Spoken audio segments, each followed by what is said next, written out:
총리님, 저는 윤석열 정권을 세 가지 성격으로 규정합니다. 첫째, 뉴라이트 친일 정권. 둘째, 김건희 여사 성역 정권. 셋째, 장병들의 생명과 안전을 포기 정권입니다. 총리님, 대한민국은 1945년 8월 일본으로부터 독립해 1948년 8월 건국한 나라입니까? 저는 그 건국에 대한 개념은 건국은 1919년 3.1운동, 임시정부 수립, 1948년 정부 수립 이후에 산업화, 민주화를 거쳐 이어져 온 과정으로 대한민국의 영토는 한반도와 그 부속 도서로 한다는 헌법 정신에 비추어 자유민주적 기본 질서에 입각한 평화적 통일을 이루는 때가 진정한 건국이 완성되는 것이라 생각합니다. 총리님, 우리 국가의 헌법이 규정한 정체성에 대해서 뚜렷한 입장을 여기서 명확하게 말씀을 하지 않고 헌법 내용을 전체를 요약하시는 모습을 보고 다소 실망스럽습니다. 총리님, 제 발언을 잘 들어보십시오. 대한민국에 관한 국제법과 국제관행은 일관되게 대한제국과 대한민국을 동일국가로 간주해왔고 대한제국의 모든 행위가 대한민국의 승계됨을 인정해왔습니다. 첫째, 대한제국과 수교한 미국과 영국 등 모든 서방 국가는 대한민국이 대한제국과 동일한 국가라는 전제 아래서 한미수교 120주년, 한영수교 120주년 등으로 수교 기념행사를 개최하였습니다. 둘째, 국제사회는 대한제국이 1910년 이전에 체결한 6개의 다자조약과 관련해 이 조약들이 대한민국에 계속 적용된다고 간주해 왔습니다. 셋째, 1919년 6월 18일 이승만 대통령은 대한민국 대통령으로서 일본 국왕에게 공식 문서를 보냈습니다. 넷째, 1948년 9월 1일 대한민국 정부 관보 1호의 발간 연도가 대한민국 30년으로 표기되었습니다. 다섯째, 우리 헌법은 전문에서 대한민국이 3.1운동으로 건립된 대한민국 임시정부의 법통을 계승했음을 명시하였습니다. 우리나라는 국가로서 소멸된 것이 아니라 법적으로 계속 존속해 왔습니다. 다만 일본에 의해 일시적으로 불법적인 강점 상태가 있었을 뿐입니다. 대한민국은 1945년 일본으로부터 독립한 신생 독립국이 아니라 일본에 의해 일시적으로 일부 제한됐던 주권을 회복한 것입니다. 총리님, 일제강점기에 우리 국민의 국적은 일본이었다고 발언한 김문수 노동부 장관은 헌법이 정한 국가의 정체성을 부정했습니다. 김문수 장관 어떻게 하시겠습니까? 저는 건국에 대해서 여러 또 다른 의견을 가진 분도 계실 수가 있듯이 그 문제에 대해서도 조금 다른 의견을 가질 수 있는 분들이 계시다고 생각합니다. 그러나 그렇다고 해서 우리나라의 대한 국민들이 대한민국 국적을 가지고 있었다 하는 것을 부인되는 것은 아니라고 생각합니다. 총리님은 국무총리로서 국무위원들을 통한해서 대통령을 보좌해야 되지 않습니까? 헌법이 정한 국가의 정체성을 위반한 장관에 대해서 마치 일반 국민의 한 사람인 것처럼 취급하는 것은 옳지 않은 태도라고 보는데 어떻게 생각하십니까? 저는 개인적으로 의견을 가질 수는 있다고 생각합니다. 총리님, 광복절은 국민 통합의 날입니다. 그런데 이번 광복절은 독립운동단체들이 정부 공식 행사와 별개로 기념식을 따로 가지는 사상 초유의 사태가 발생했습니다. 뉴라이트 인사인 김영석 독립기념관장 임명이 그 원인이었습니다. 그뿐입니까? 대통령의 광복절 경축사에는 일제강점 관련 내용이 이런 방구도 없었습니다. 김태욱 국가안보실 1차장은 중일마 논란을 부른 충격적인 발언까지 하였습니다. 오죽하면 일본 언론조차 이례적이라고 평가했습니다. 총리님, 최근에 임명된 김문수 고용노동부 장관, 이곳에 앉아 계신 김용호 통일부 장관, 이분들 뉴라이트입니까? 아닙니까? 저는 제가 몇 번 말씀드렸습니다만은 지금 많은 분들이 라이트다, 레프트다 이거 따지는 거 그것보다는 국가가 발전하는 위로 올라갈 것이냐 밑으로 내려갈 것이냐 이게 더 중요하다고 생각하는 분들도 많거든요. 너무 이렇게 이념적으로 국민들을 가르고 갈라치고 너는 라이트다 너는 레프트다 이렇게 하는 게 저는 우리 국가를 위해서 정말 진정으로 큰 기여를 할 수 있을까 저는 그런 생각을 합니다. 총리님, 저는 총리님께 따져달라고 물었습니다. 그거는 개인적인 생각으로서 가지고 있는 것이죠. 김낙연 한국학중앙연구원장, 허동현 국사편찬위원장, 박지향 동북아 역사재단 이사장 등 대표적인 3대 역사기관장이 모두 뉴라이트 성향입니다. 그 외에도 역사 관련 기관 곳곳에 뉴라이트 인사가 대거 포진되어 있습니다. 윤석열 정부 들어 일본조차 놀라게 한 강제징용 피해배상금 제3자 변제안, 후쿠시마 오염수 방류 방치, 사도 광산 유네스코 등재, 독도 조형물 철거, 한국 학력평가원의 고등학교 역사 교과서 검정 통과, 끝이 없습니다. 총리님, 이래도 친일 정권 아닙니까? 지금 의원님께서 지적하신 그 사항들은 전혀 친일하고는 아무 상관도 없다. 저는 그렇게 생각합니다. 교과서에 대해서 우리가 자유민주주의를 기본으로 해가지고 저 교과서를 만드는데 어떤 사람이 그거를 친일이라고 얘기할 수가 있습니까? 그리고 사도광산에 대해서 외교부가 그렇게 어렵게 열심히 협상을 해가지고 그러한 그 전시물도 다 과거와 달리 2015년과 달리 미리 전시를 하도록 다 만들었는데 어느 누가 그거를 친일 정권이라고 하겠습니까? 그것도 역시 정말 우리 국가를 위해서 도움이 안 되는 가짜 뉴스의 하나다. 저는 그렇게 생각합니다.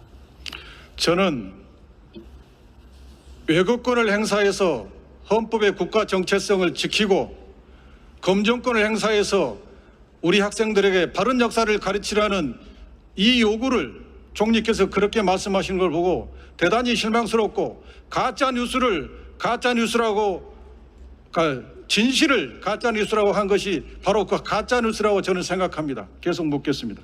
총리님, 진일 반민족 행위 찬양 인사에 공직 임명 찬성하십니까? 반대하십니까? 저는 그거는 그 자리를 감당할 수 있느냐 하는 것도 중요한 고려사항이 되어야 된다고 생각합니다. 저는 광복절을 앞두고 8월 14일 진일 반민족 행위 찬양자 공직임명 방지법을 대표 발의했습니다.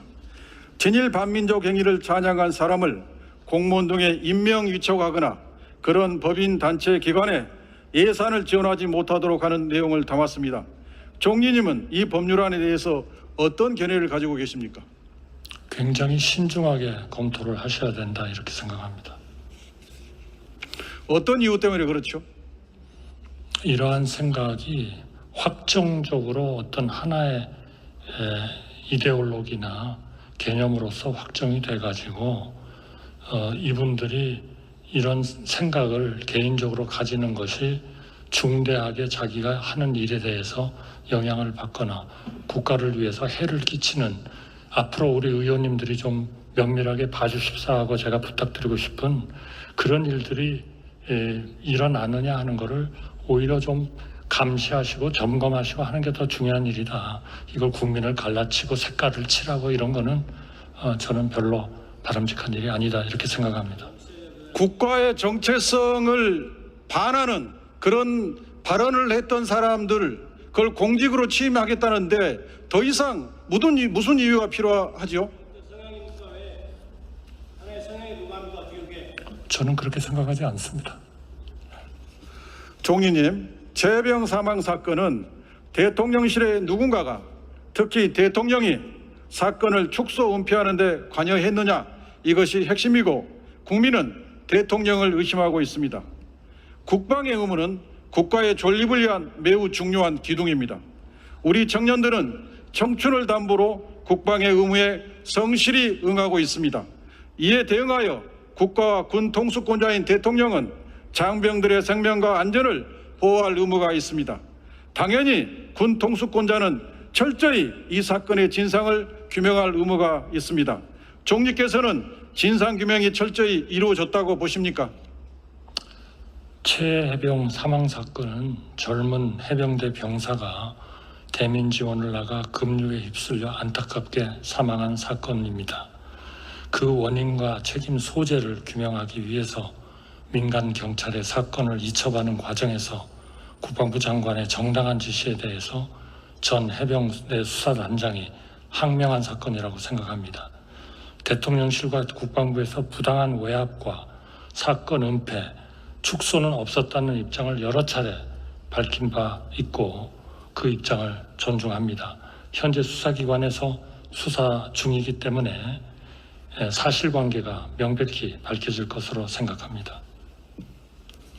대통령이 진상규명을 할 의지가 없거나 대통령이 축소 은폐에 관여되어 있다면 국방의 의무를 대통령이 부셔버린 것이다.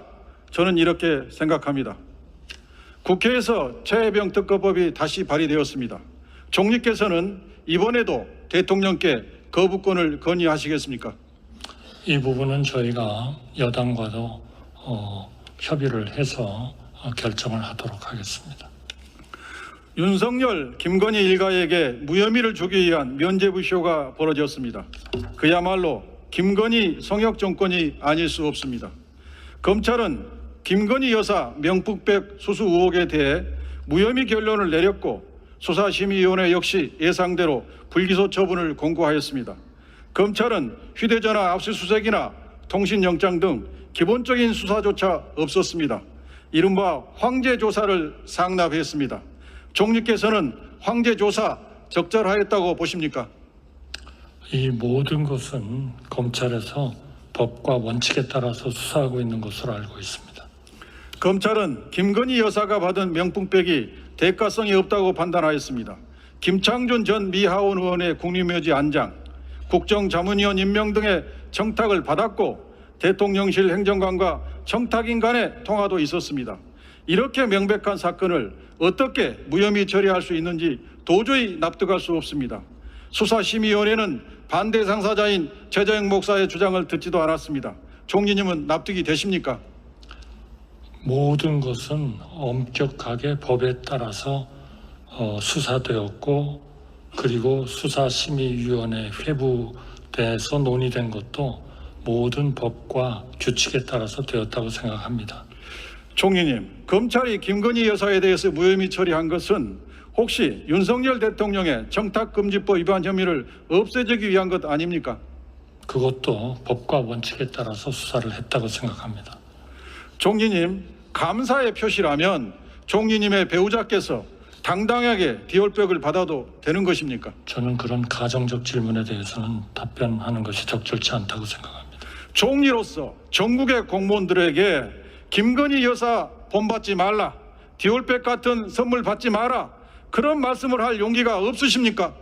그것도 그런 가정적인 것을 전제로 해서 얘기하는 것은 적절치 않다고 생각합니다. 들어가셔도 좋습니다. 법무부 장관 나와주십시오.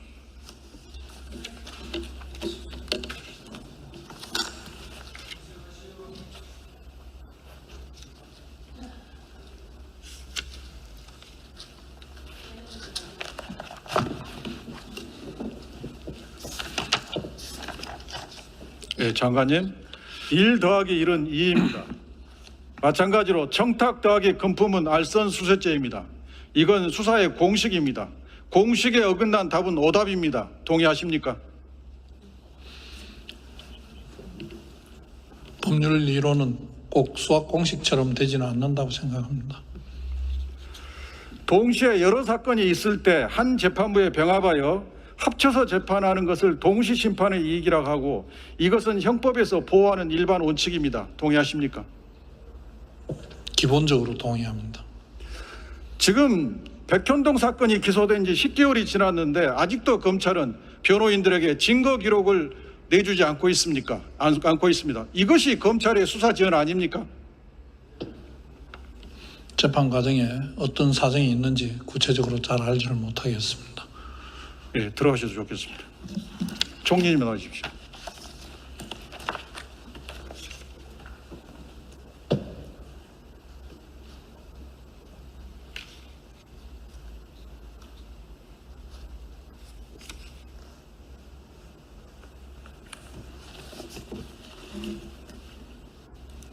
예, 총리님, 윤석열 정부가 출범한 지 2년 4개월이 지났습니다. 눈 떠보니 후진국이 되었다는 말 들어보셨습니까? 왜 이런 말이 나오고 있다고 생각하십니까? 들어는 봤습니다만 전혀 동의하지 않습니다. 이태원 참사, 오송 지하차도 참사 때 총리님, 윤석열 정부에서 장관 중에 누가 책임을 졌습니까?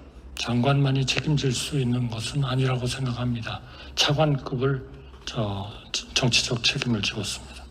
민생이 힘든 이때 이념 논쟁의 가장 한복판에 있는 사람이 윤석열 대통령이라고 보는데 총리도 동의하십니까? 저는 동의하지 않습니다. 야당은 이념이 달라서 함께 할 수 없는 존재입니까? 그렇지 않습니다. 협치의 대상이죠. 불통의 정치가 극에 달하고 있습니다. 대통령은 야당 대표는 물론이고 여당 대표마저 만나지 않고 있습니다. 국회의 비판이 두려워서 국회 개원식에 참석하지 않았습니다. 1987년 개원 이후 역사상 처음 있는 일입니다. 대신 이날 대통령은 김건희 여사 생일 만찬에 참석했습니다. 이에 대한 총리의 생각을 말씀해 주십시오. 대통령님께서 개원식에 참석하지 않으시면서 하신 말씀은 국회가 좀 더 정상화가 됐으면 좋겠다 하는 말씀을 하셨습니다. 그 얘기는 헌법과 법률에 위반되는 그러한 법률을 일방적으로 통과시켜서 계속 정부에 이송하는 것, 그런 것들도 정상화의 하나의 요인이다. 정상화해야 할 하나의 그런 요인이다, 이렇게 생각합니다. 국회 개원식에 참석하지 않으면서 국회 협조를 요구하는 것은 염치 없는 일이고 진정성이 없다, 이렇게 생각하는데 견해는 어떠신가요? 국회도 대통령에 대한 그러한 정상화를 통해서 대통령에 대한 하나의 그런 적절한 그런 대우를 해야 되는 것이 아닌가 싶습니다. 4월 총선 이후 윤석열 대통령의 지지율은 줄곧 20%대를 벗어나지 못하고 있습니다. 의료 대란, 경제 폭망, 민생 파탄 누구 탓입니까? 불통, 무책임으로 무너진 국정을 책임지는 길은 전면적인 국정쇄신과 내각 총사퇴뿐입니다. 총리님, 내각 총사퇴에 대해서 동의하십니까? 동의하지 않습니다. 왜냐하면 지금 말씀하신 그러한 지지율, 그걸 가지고 모든 것을 판단하겠다. 정치적으로 아마 그러실 수 있을 겁니다.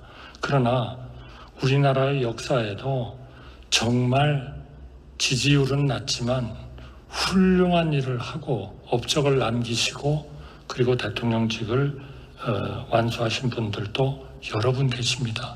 너무나 그렇게 그 지지율에 의존을 해가지고 하게 되면 경우에 따라서는 국민들을 위해서 한다고 하지만 어느 경우에는 중장기적으로 국가와 국민의 행복을 위해서 그렇지 않은 경우도 있을 수 있지 않습니까? 그러니까 그거를 일률적으로 해가지고 모두 다 이 지지율에 다 맞춰라, 그렇게 하는 거는 정말 무리한 주장이다. 저는 도저히 동의할 수가 없습니다. 생각해 보세요. 제가 모셨던 노무현 대통령도요, 재임 중에 한미 FTA 타결하고 제주 해군 기지 건설하시면서 굉장히 지지율이 떨어졌습니다. 그러나 지금 국민이 평가하는 거는 한미 FTA와 제주 해군 기지를 그러한 반대를 겪어가면서 본인의 지지자들이 떠나는 것을 겪으면서 그 일을 해낸 것을 평가하고 있는 겁니다. 그거를 안 한 대통령을 평가하는 게 아닙니다. 그러니까 너무 일률적으로 단순하게 이거는 지지율이 높으니까 좋은 것이고 이게 대통령이 갈 길이다, 반드시 그렇게 대통령에게 강요하지 마십시오. 대통령님은 대통령님대로 필요한 일을 하실 거고 국가와 민족과 우리 국민의 행복을 위해서 하실 겁니다. 어느 대통령이 국가와 국민을 위해서 잘하고 싶지 않겠습니다. 됐습니다. 충분히 들었습니다. 노무현 대통령을 모셨기 때문에 저는 총리님의 마음속에 노무현의 정신이 있을 거라고 기대했습니다. 그런데 지금 발언을 듣고 보니까 노무현 대통령과 윤석열 대통령을 동급으로 평가하시는데 대단히 실망했습니다. 저의 실망은 총리님도 결국 관료 중에 한 분이다 이렇게 생각이 듭니다. 들어가십시오.